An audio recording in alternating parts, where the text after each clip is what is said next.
Oi gente, tudo bom? Depois de muito tempo eu voltei aqui pra falar de um livro. Faz muito tempo que eu não gravo vídeos pra vocês. Estive por uma fase aí meio dark, mas voltei e espero conseguir trazer muito conteúdo pra vocês. Então já se inscreve no canal, dá o like, comenta aqui embaixo e também me segue lá no Instagram, que é Alana_Borsikowski. Pra quem não me conhece, eu sou professora de Biologia, de Ciências Biológicas, na verdade, e faço pós-graduação em Biologia e Conservação. E apresentar então pra vocês este livro, Neandertal, Nosso Irmão, Uma Breve História do Homem, que foi minha leitura de agosto, setembro e outubro. Vocês podem ver que esse livro foi muito marcado por mim e eu dei 3 estrelas pra ele lá no Clube. Então, o que eu achei desse livro? Eu achei esse livro muito interessante, que agrega muito.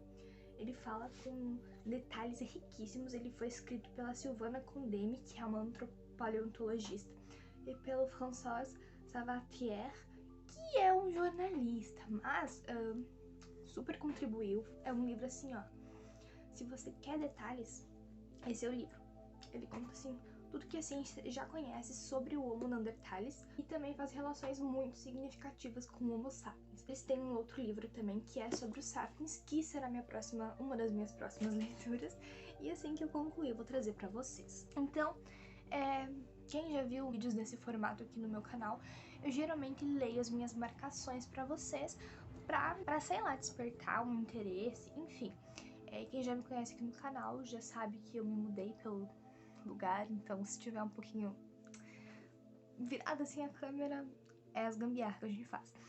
Então, eu não leio todas as marcações, mas eu gosto de trazer algumas coisas que me são interessantes. Então, a primeira é pra gente ter uma introdução a quem que é esse Homo neanderthalis.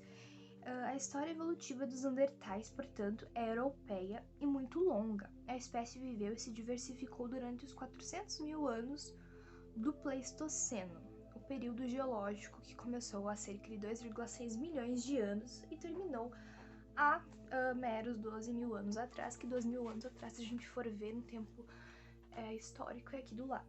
Outro também, ponto importante, são as características dos neandertais, que, como traz aqui na página 37, o maxilar superior exibe uma especificidade que se tornará tipicamente neandertal, uma fossa canina particularmente pouco profunda. A partir de então, o seu crânio tem toda a sua extensão. A saliência traseira, chamada tipicamente de coque neandertal, está bem desenvolvida. Então, assim, conforme passa o livro, ele vai apresentando algumas características mais importantes dos neandertais e o que difere também do Homo sapiens. O primeiro retrato do homem neandertal foi feito de um ponto de vista evolucionista, data de 1887 e apoia-se nas observações anatômicas realizadas pelo zoólogo Julien Franpoint e pelo geólogo Maximin Lohest, que descobriram em 1886 os ossos fósseis neandertais na caverna de Spy, da Bélgica. Também ressalta que os neandertais eram homens baixinhos, que eram muito carnívoros, e além disso, a questão da caça não era só feita pelos homens. As crianças e as mulheres ajudavam, sim, na caça, claro que com animais menores e também coletando vegetais, sementes, essas coisas. Os paleoantropólogos já observaram há muito tempo as condições climáticas europeias selecionaram todos os traços neandertais. As peles claras captam melhor os raios do sol, que são indispensáveis para a síntese da vitamina D e importante também para a saúde óssea. Então, diferentemente do que se pensa, o homem neandertal, ele tinha olhos azuis e tinha pele muito clara, né, diferente dos sapiens. Aqui também traz a questão da evolução ser muitas vezes entendida de um modo um pouco errôneo. Então eu vou ler a parte que ele fala sobre isso. Traduziu-se assim diretamente de um dos princípios da teoria da evolução: as mudanças lentas, as que se efetuam em escala geológica, selecionam traços biológicos nas populações que passam por ela. Então a gente pensa, quem não conhece, quem não é muito da área, que a evolução acontece da noite pro dia, que só seleciona a parte positiva, mas não. Muitas vezes vai selecionar a parte negativa e por consequência da própria evolução, aquela espécie vai ser extinta. Também fala que os Neandertais eram uma espécie muito sociável, né? Mas não tanto quanto os Sapiens. Também, diferentemente do que a gente pensa, esse livro traz que o Neandertal, ele tinha sim, ele era uma espécie inteligente, digamos assim, do modo dele. Ele tinha comunicação avançada, isso a gente pode observar desde os artefatos que eles utilizavam para caça, porque mais de um da mesma forma foi encontrado. Então, mais de uma ponta de flecha da mesma maneira foi encontrada em diversos locais. Então, era meio que uma comunicação que a informação ia passando pra frente e no final eles não eram burros como a gente acredita. Uma coisa muito legal também é que geralmente os livros de ciências eles trazem passagens de outros autores para iniciar o capítulo. Então, no capítulo 9 tem a citação de Jean-Jacques Rousseau, que fala: tudo degenera nas mãos do homem. Ele transforma tudo, não quer nada como a natureza o fez, nem mesmo o próprio homem. E aqui outro princípio da evolução esse exemplo ilustra uma regra ecológica fundamental. Uma espécie se extingue porque seu habitat desaparece, ou o que dá no mesmo é modificado de um modo que não permite mais que seus membros assegurem seu funcionamento biológico, ou seja, um lugar ele vai mudar tanto que quem fez esse lugar mudar muitas vezes não vai se adaptar àquele local novo. Aquele local novo não vai mais dar subsistência para a espécie continuar sobrevivendo. Outro ponto também que eles trazem é que como o Neandertal ele era um homem muito carnívoro, muitas vezes ele comia a própria espécie, então ele era um canibal. E sim, isso assegura-se por meio de provas, como provas fósseis. Encontraram fósseis de Neandertais que tinham características de ter, por exemplo, uma faca arranhando ali, uma faca antiga arranhando ali, ou seja, para chegar mais lá no meio, para conseguir comer realmente a carne que tinha em volta desse osso. Outra citação aqui do Charles Darwin é: a seleção sexual depende da vantagem que certos indivíduos têm sobre outros do mesmo sexo, sobre o aspecto exclusivo da reprodução. Esse livro traz muitos pontos de por que o Homo sapiens ganhou, né, na luta contra o Homo neanderthais. O que acontece? A gente pensa que o Homo sapiens teve uma vitória assim unânime por guerra, né, por disputa ali mano a mano. Eu pelo menos sempre pensei isso antes de estudar realmente a história do Neandertal. O que acontece? É uma das hipóteses. Pode ter havido, na verdade são várias hipóteses. Pode sim ter havido guerras entre espécies. Pode ter vindo, sei lá, um meteoro novamente e dizimado a população neandertal. Pode ter um vírus que dizimou. Enfim, são várias hipóteses, mas assim, é hipóteses com 0,01% de chance. A hipótese que mais tem chance a gente já sabe sim que os sapiens e o Neandertal cruzaram entre si.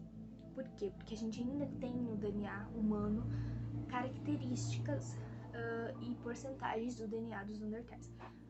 É mais lá pra Ásia, é mais lá pra Europa. Mas o cromossomo Y dos Neandertais não era forte, digamos assim, tanto quanto dos sapiens, tanto quanto o cromossomo Y do Homo sapiens. E, então, quando essas espécies coexistiam no mesmo lugar, o Homo sapiens que cruzasse com uma mulher Homo neanderthalis, ele conseguiria gerar descendentes. Agora, um Homo neandertal que cruzasse com uma mulher Homo sapiens não conseguia, porque o cromossomo Y geralmente não era forte, que resultava no aborto, que resultava, enfim, não propagava o seu gene. Então, foi dizimando a população neandertal porque não conseguia se reproduzir numa larga escala, porém os sapiens conseguia e isso meio que deu uma vantagem muito grande. Para finalizar esse vídeo que já está um pouquinho longo, espero realmente que vocês se interessem por esse livro porque ele é muito interessante. É um poema, na verdade, que supostamente o Neandertal deixou para os sapiens, né? Supostamente eu digo que é, na verdade, na visão do jornalista que passou isso, tá, gente? Não vamos entender errado. Eu sobrevivi sem crescer e desapareci por ser incapaz de crescer. Tu sobrevivestes porque sempre cresce. Desaparecerás porque nunca descresce? Ou seja, por conta dessa questão do cromossomo, o Neandertal não conseguiu crescer, por isso que ele desapareceu. Mas os sapiens crescem numa escala que, se a gente for pensar, a gente tá indo pro espaço, assim, todos os dias, né?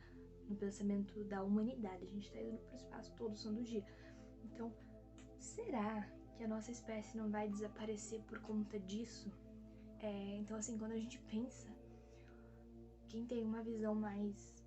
quem entende um pouquinho da biologia sabe que existe sempre para toda espécie um limite, seja ele do habitat, seja ele das características fisiológicas, seja ele qualquer... tem um limite. O ser humano consegue ir para o espaço, o ser humano tá desmatando tudo para construir mais e ganhar mais dinheiro. Então, delimitação não é o problema. O problema nosso é esse consumismo desenfreado. Por exemplo, o nosso coronavírus, do que veio?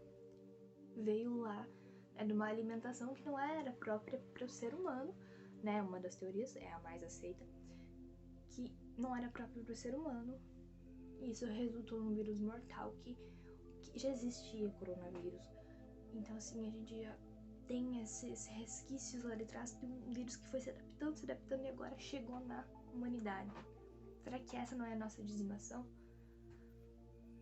Aqui já apresenta um ponto dessa pergunta e eu realmente espero que vocês leiam pra me responder isso. Se você já leu, responda aqui embaixo o que você pensa.